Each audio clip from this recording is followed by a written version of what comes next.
CarriePT. So many of us are working from home now and sometimes using just the chairs or things that we have at home to sit in, and it's not always as ergonomically correct as it should be. So I want to go over a little bit of that with Jake here. So he's sitting in a chair. His feet are able to be flat on the floor, which is helpful. I don't care for this chair for posture purposes because it kind of leans back, so I have him sitting up a little bit straighter. And I'm just going to take that table and bring it down just a little bit more so that his elbows are able to be at about 90 degrees. So this is the proper work setup for him. And if he's looking at the computer should be able to be right at his eye level, so he's working at the center of the screen.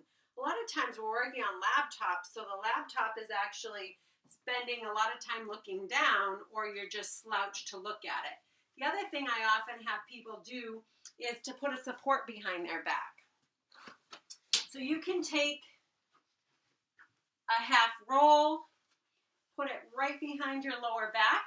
This helps to just support that lower back and to put you in a more upright posture. Your ear should be right over your shoulder, should be right over your hip bone when you're sitting.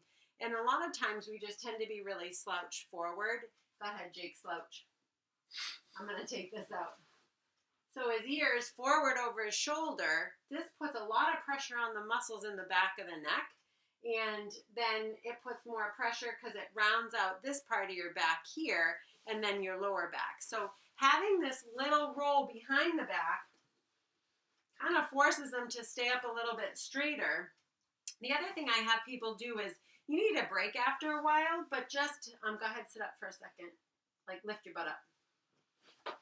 Is sitting on the edge of the chair. So just sit on the edge of the chair. When you sit on the edge of the chair, you're kind of forced to sit up in a straighter posture because it is very noticeable to slouch. So this is a great way to take a little bit of a break to do that as well. When you're having to sit for so long, I recommend people setting a timer about every hour to get up and move around. But here's a couple other things that you can work on to do too. Every hour, if you could stand up against a wall or a door, it will help to just correct your posture. So I'm going to have Jake do that now. Jake, you're going to stand right up against that wall for me. I'm going to show you from two different perspectives, okay? So I'm having him stand up against the wall. His heels are all the way back against the wall. I want to make sure his rib cage is closed so he's not arching his back to get there, and the back of his head should be able to be right up against the wall. I'm going to show you from the side view as well.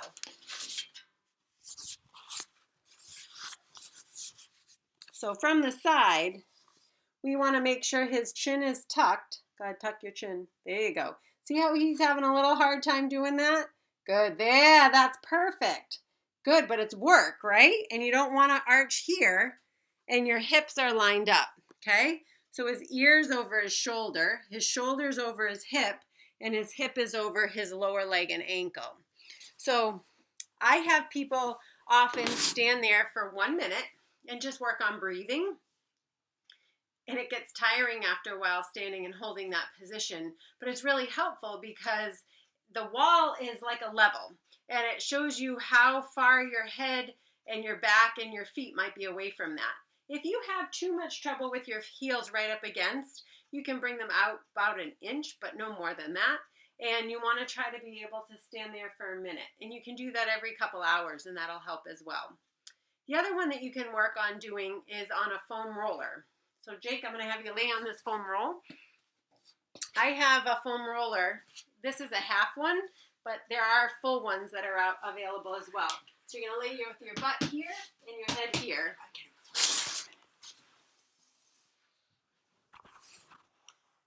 Bend up your knees. So just laying on this foam roller gives a little bit of pressure underneath his spine and helps to just, with the back being forward, this gives pressure just along the spine. If you don't have a foam roller, you can also use a rolled up towel about yay big. You can duct tape it. You can use a noodle with a stick in it.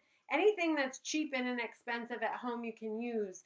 You just want it to be comfortable. If If you have a big enough PVC pipe, you can wrap a towel around that as well. So what I'm going to have Jake do in this position is work on tucking his chin down.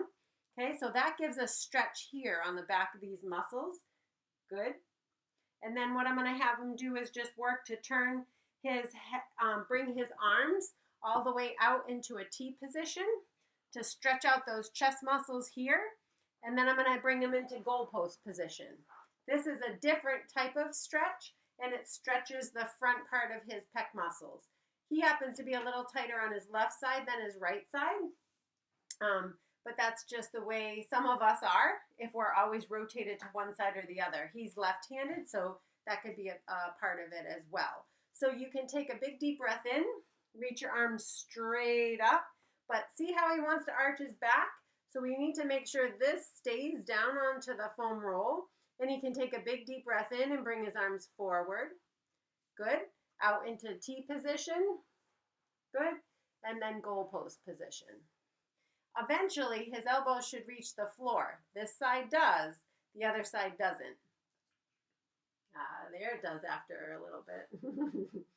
So these are great postural exercises to do, especially if you're spending a lot of time on the computer, which we all do, or now that we're having to work from home, sometimes it's a little bit harder.